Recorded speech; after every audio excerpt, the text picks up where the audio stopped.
Thursday edition of lcpioneers.com Live, presented by PioStream, as we are with you 4 days a week, Tuesday through Friday, 11:30 a.m. Pacific Time on Facebook Live, and available to watch on demand at youtube.com/lcpios, keeping you connected with student athletes, coaches, alumni, and different members of the Lewis and Clark College community. Hi there, I'm Ryan Goff. I'm the play-by-play voice and director of athletic communications for Lewis and Clark, the Pioneers out of Portland, Oregon, located just 6 miles southwest of downtown Portland, and an opportunity for our 19 intercollegiate athletic programs to compete within the Northwest Conference with other institutions from throughout Northwest Oregon and the state of Washington, and a member of NCAA Division III, so over 430 institutions competing at that level, a chance for our student athletes to go on a national scale, a chance to compete across the country. And then with Lewis and Clark's robust overseas studies program, an opportunity for our Lewis and Clark students and student athletes alike to get global experience with an experiential liberal arts education. Of course, the Northwest Conference has postponed any competition through at least January 1st, 2021, and we'll invite you to go to lcpioneers.com/COVID for the latest developments as it pertains to the NCAA, Northwest Conference, and Lewis and Clark College as well. Today, we'll bring in a few moments to talk about the world of wellness at Lewis and Clark. That's one thing that's been fun about this show, is an opportunity to look across the entire campus community at who's involved with the student experience. And part of that will be our guest today. Melissa Osmond will join us, the Associate Director for Health Promotion at Lewis and Clark. And with the U.S. presidential election still not finalized as of the moment we're on the air, we'll talk about election stress for students at Lewis and Clark, opportunities to cope with any stress in general, and then also look at how students have responded to try to keep one another safe across the community. In fact, the Lewis and Clark community as a whole, how they have really stepped up amidst the pandemic with classes happening on campus, opportunity for us to explore that. And then last month too was Domestic Violence Awareness Month. And one thing that I've really noticed about wellness and some of the things that Melissa's in charge of on campus is their Instagram, which is a very good channel to reach students at Lewis and Clark, has done a nice job of giving some information about the resources available to students. So we'll highlight the Instagram throughout the course of the show. You can find that with the handle wellness_LC. So Melissa, in just a few moments, we do invite you to get involved with the show. You can do so through our Facebook Live comments below. If you have any questions for Melissa, or you have a suggestion for any future guests on the show, we love to hear from you in the comments below. You can also email us anytime, sports@lclark.edu. We are also available on Twitter and Instagram ourselves through Lewis and Clark Athletics, the handle for both of those, LC Pioneers. And we continue to highlight our Pioneers of the Week throughout the course of the fall 2020 semester. You can find all of those by going to the fan zone on the menu at toplcpioneers.com and clicking on Pioneers of the Week. And then we have also continued to update our YouTube playlist with past shows of lcpioneers.com Live. We had the pleasure to have Caitlin Gallagher on the show, a senior for women's soccer, on Tuesday, and then yesterday did not have a new live show, but we replayed our interview with women's rowing sophomore Jalen Hodges. All of those interviews dating back to March 31st, available on demand by going to youtube.com/lcpios. So with that said, let's bring in our guest for today, the Associate Director for Health Promotion at Lewis and Clark College. We're proud to welcome in Melissa Osmond to the show. Melissa, thank you for taking time to join us on Thursday. And this is not necessarily normal, but the election results for the president still not determined. I've been watching coverage over the course of the last 48 hours, trying to find out what's going to happen to provide some certainty. And with uncertainty, I'm sure that can sometimes produce stress. So let's start specific to the election. For students, staff who are experiencing some stress, what resources are available at Lewis and Clark that can help? Well, there are a lot of resources for students. If students go to the BARC website, there are things that are planned for the election. I think that this to be over with. So, but today there is a meditation session for students that can look on the spiritual life page. There's also counseling. We can students can reach out to the counseling service and schedule an appointment. There are also student groups that are getting together. You go to the student webpage to talk about the stress. And I believe some of the student life offices are offering different different sorry, my texts are going off. Offering different chances to talk and debrief and release stress. But I find one of the most helpful things to um, de-stress if you can't get an appointment with a counseling service or you don't want to attend some kind of planned event is to talk with your people in your pod, get on the phone with people you love and care for, and and just connect with other human beings. Um, Physical activity is also a really great stress relief. So if you can get outside in the rain, do so safely. Um, and yeah, I think that's about all I've got for that for now. Well, and that's one thing I love about this show, Melissa, is a chance to continue to have conversations with people and bring people that we don't ordinarily have a chance to slow down and talk to outside of the athletics world. And you bring a lot of value in that respect.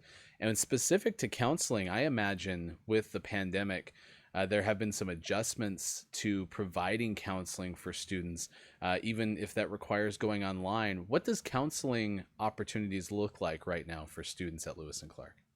Yeah, there's a myth going around that the counseling service is not open, but that is not far from the truth. The counseling service is open and running, and we have lots of students taking advantage of the services. They're all services are currently online, so they're doing telemental health, um, and that's working out pretty well. One thing to note that is if you are this most of our counselors um, cannot um, operate with their licenses don't cover people not physically in Oregon, so you have to be in Oregon physically to receive telemental health. But if you're not in Oregon, um, they will help you connect with people in your community. And there's also we also have some rooms reserved in Odell for students to use for privacy. We're calling them our Zoom rooms. So students can use those to connect with their counselors either on campus or off campus. Because a lot of times students may not have privacy in their homes or in their residence halls to have a confidential meeting with a counselor. So we provide that service to students, and I encourage you to call the counseling service to find out more information about that. And we just shared that number in our Facebook Live comments, 768-7160. That's 503-768-7160. Talking to Melissa Osmond, Associate Director of Health Promotion at Lewis and Clark. And when we get a chance to meet somebody new on our show, we ask about the origin story for you. What was it that brought you to Lewis and Clark? That's a really interesting tale, a long and circuitous.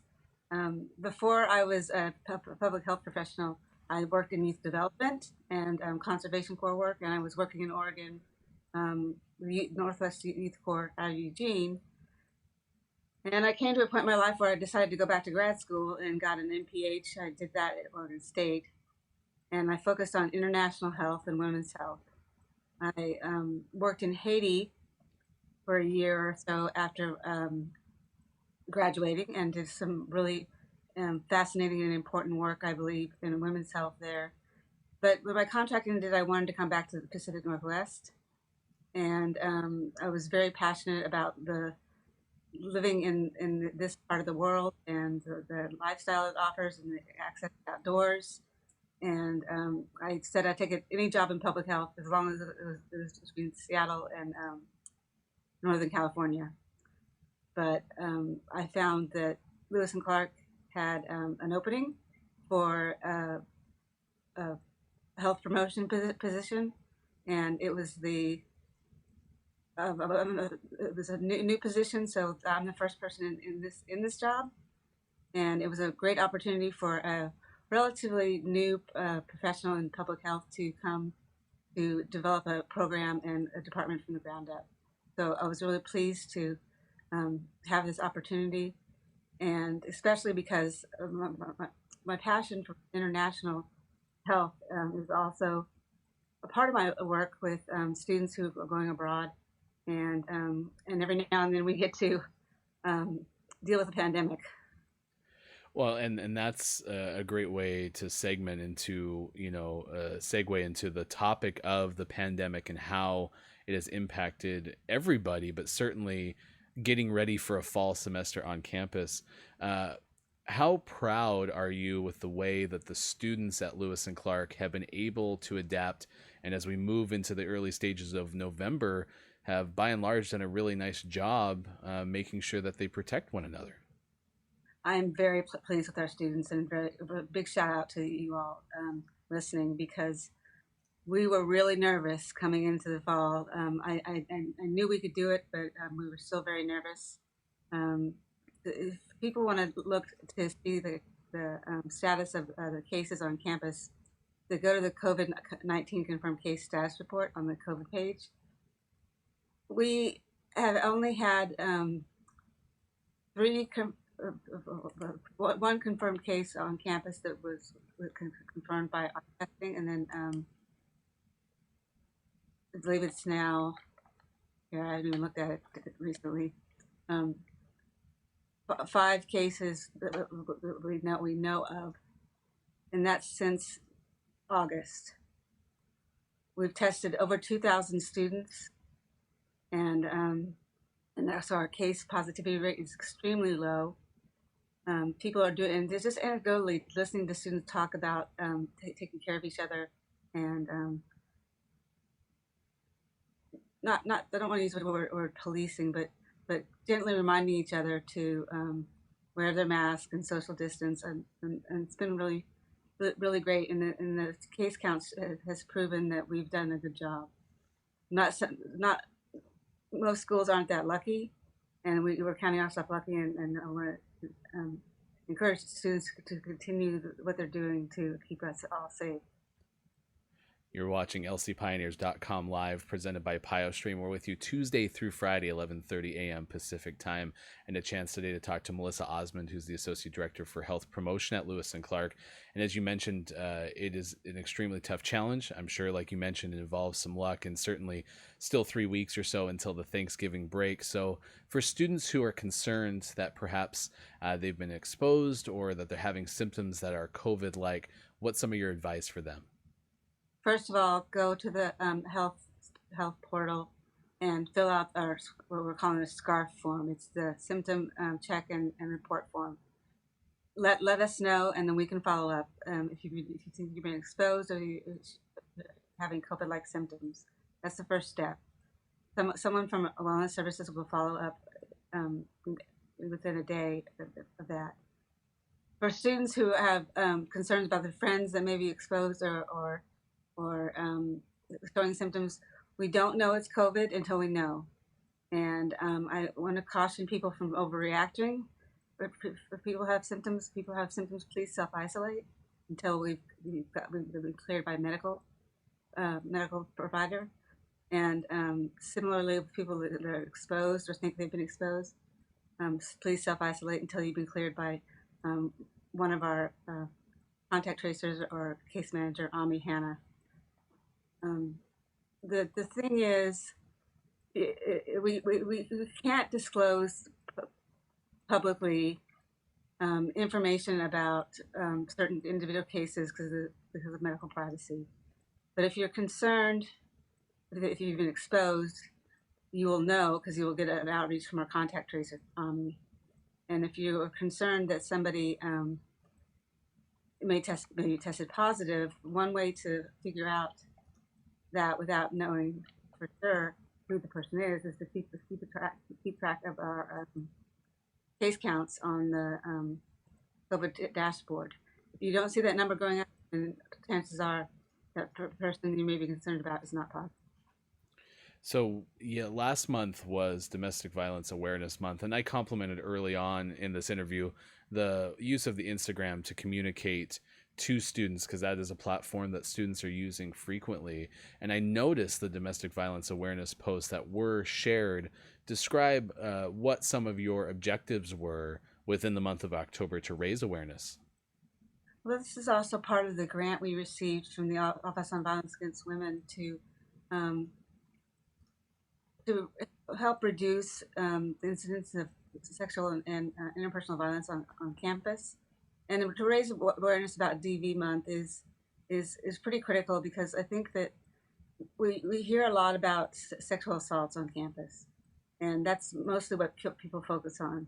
But we know that there are a lot of students that experience dating violence or domestic violence or interpersonal violence in a dating relationship, and it's not talked about as much.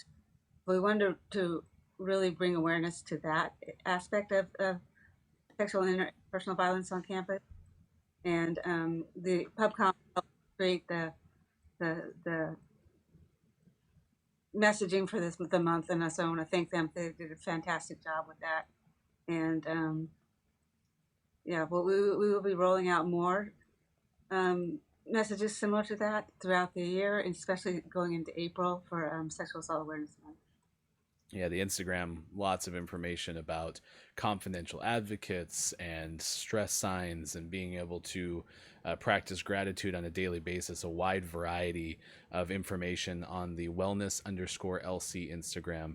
Melissa, I'm curious as we close this interview, 16 years at Lewis and Clark, what are your favorite aspects about the opportunity to work with our students on a day in, day out basis? They keep me on my toes.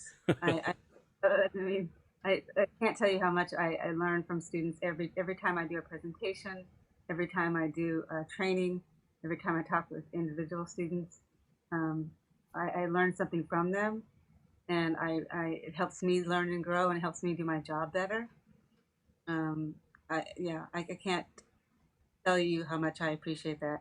And I also, again, going back to my roots of international health, I love the aspect of the global aspect of the college and how we foster students with global lens. And yeah, I'm waiting for COVID to die down again so I can travel again. You kind of read my mind. As I say, I'm sure you, like many, are eager for the opportunity to get back out into the world as soon as it's safe to do so. One thing, though, we appreciate is you making 15 minutes of your time available to us to talk on our show. Melissa Osmond, thanks so much for joining us on lcpioneers.com live. Thank you for inviting me. I appreciate it. Absolutely. Thank you so much. Yeah, and that's what's fun about this show is an opportunity to bring in parts of the Lewis and Clark College community that maybe you don't know about, even after a prospective student athlete comes to campus, has a chance to visit. There's just so many people that make an impact on the day-to-day life of a student at Lewis and Clark that I don't suspect it's possible to be able to explore all of those areas in one visit or over the course of a college decision, or even in your 4-year experience at Lewis and Clark. And one thing that I've enjoyed about this show is an opportunity to, as Melissa mentioned, bring in different people from across the college campus that have such an influence on the experience at Lewis and Clark. And so for her to take some time to talk to us today about, wellness at Lewis and Clark, health promotion, and then just to hear her experience on a global level too, and how excitedly she talked about her experience, as she mentioned, in Haiti and other places. One thing I like about Lewis and Clark a ton is the experiential liberal arts education, a chance to have an opportunity to explore many different facets of life over your 4 years at Lewis and Clark. And I commend the students, like she did too, working very hard to make sure the fall 2020 semester goes on as safely as possible. So kudos to everyone at Lewis and Clark, and thanks to Melissa for joining us today. Tomorrow we'll continue this theme in the sense of bringing in folks from outside athletics as we'll explore the Ray Warren Symposium that's coming up November 11th through the 13th. It's the 17th annual Ray Warren Symposium, and this one centers around movement. We'll talk to two of the co-chairs for this event, as I mentioned, starting on November 11th. The theme of movement this year is a focus on the political, bodily, and emotional dimensions of movement, and invites those who attend the symposium and participate to consider how Black, Indigenous, and people of color navigate the world. And so we'll have a chance to explore what the 3 days will look like for the Ray Warren Symposium, why the student co-chairs that we have on the show coming up tomorrow have decided to participate, what is it about that opportunity that excites them, and why you should join as well. One thing that we learned from our first exploration into the world of symposia at Lewis and Clark, when we had Jim Proctor, professor for environmental studies, on last month ahead of the 23rd annual Environmental Studies Symposium, is how this year, with the pandemic still going on, a chance for the symposia to perhaps reach off campus a little bit differently. And that's a question that we'll ask for the Ray Warren co-chairs, is how will this symposium have an opportunity to reach out farther than just the campus community? Because one thing we've learned, not only with Professor Proctor, but with also our head coaches and our student athletes that we've had on the show, there's things that our teams are doing that maybe they would never have considered prior to the pandemic, but they had to adjust and adapt. And now some of those things may become permanent fixtures when there isn't a pandemic. And that's been an interesting thing for me to explore with our guests on this show. Again, we invite you to follow up all of our past shows available on youtube.com/LCPios if you want to watch any of them on demand. And we have been testing a replay of the same day as lcpioneers.com live at 6 p.m. Pacific time on our Twitter. That's twitter.com/LCPios. You can find us there. Bring that up because that might be a good opportunity if you haven't followed us on Twitter to do so. LC Pioneers there, and see and share to different places. Maybe someone doesn't have Facebook. That's an opportunity to watch it as well later on in the day. So we'll plan to re-air today's episode at 6 o'clock Pacific time tonight on Twitter, and then we'll be back with you on Friday for more lcpioneers.com live, presented by PioStream on Facebook Live, 11:30 a.m. Pacific time. So until we see you tomorrow, thanks again to you for watching, and Melissa for joining us on the show. I'm Ryan Goff. We'll talk to you soon for more of lcpioneers.com live. Goodbye, everybody. My favorite spot on campus is right outside the Dovecote, little benches, and there's flowers growing there, and you can get a little coffee at the Dovecote and sit there. My favorite spot on campus is definitely the weight room. I get that everybody loves the gardens or the manor house, but our facilities for athletics here are actually amazing too, and the weight room is definitely my favorite spot. My favorite spot on campus would either be the glade outside of the athletic facilities or South Campus. What is my favorite spot on campus? I really like the back porch of the manor house. It looks out on Mount Hood, and on a clear day, it's super beautiful just to sit around with friends.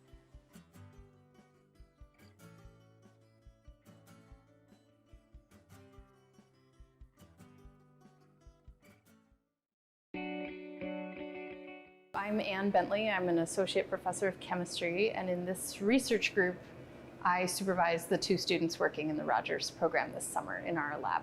The brown bag experience is a good chance for students to get experience presenting their work that they've done in the lab, especially to an audience that's not technical. What's intriguing about the brown bag experience is it incorporates all of the Rogers program. So I'm able to hear people in the psychology department and what research they're doing, but it also gives us the opportunity to share our research with the greater science community at Lewis and Clark. And for incoming students, the summer program is really beneficial for getting opportunity in research. So I've had the opportunity for research in the past, but other students may not have the same opportunities. So it's nice to work in a professional lab setting and potentially have the opportunity to publish a paper, which looks really good moving on into doing professional research out in the field. The students grow a lot during the summer in their ability to learn the techniques and apply the techniques and suggest their own ideas for what could come next and interpret their data. It's just a big, usually if they haven't done research before, they learn a lot in that short period of time.